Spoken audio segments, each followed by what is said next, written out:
La notion de créature de Dieu fait référence à toutes les œuvres de la création, qu'elles soient vivantes ou inertes. Chaque être, du plus petit insecte à la plus grande montagne, est le fruit de l'imagination divine. Ces créatures ont un rôle distinct dans l'écosystème de la vie sur Terre. Elles existent selon les lois naturelles et les instants précis que Dieu a établis. La beauté et la complexité de la nature témoignent de la puissance créatrice, mais elles ne possèdent pas la capacité de choisir, d'aimer ou de vivre selon une volonté propre. En revanche, un enfant de Dieu est une entité privilégiée, dotée de conscience, de libre arbitre et d'une capacité innée à établir une relation intime avec le Créateur. Les enfants de Dieu sont appelés à prendre part à un chemin de foi et à expérimenter l'amour divin d'une manière personnelle.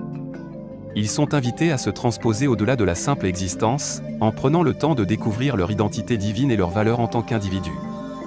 L'adoption en tant qu'enfant de Dieu n'est pas automatique, elle exige une décision de s'engager dans un lien sacré qui transcende le simple fait d'exister.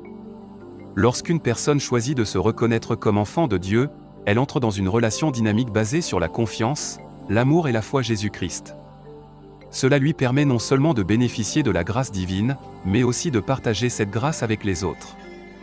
L'enfant de Dieu est donc appelé à manifester des valeurs telles que la compassion, l'amour, le pardon et le service, et à vivre selon les principes enseignés par le Christ. En établissant cette connexion, les individus découvrent leur véritable vocation, loin des simples obligations ou des attentes du monde. La différence fondamentale entre une créature et un enfant de Dieu réside donc dans la nature de la relation entretenue avec le Créateur à travers Jésus-Christ. Alors qu'une créature est témoin des merveilles de la création sans avoir conscience d'une telle proximité, l'enfant de Dieu embrasse une communion profonde, caractérisée par la prière, le dialogue et une quête continue d'unité spirituelle.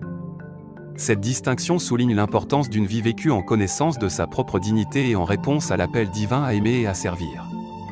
Jean chapitre 1 verset 12 à 14 dit : Mais à tous ceux qui l'ont reçu, à ceux qui croient en son nom, elle a donné le pouvoir de devenir enfants de Dieu, lesquels sont nés, non du sang, ni de la volonté de la chair, ni de la volonté de l'homme, mais de Dieu.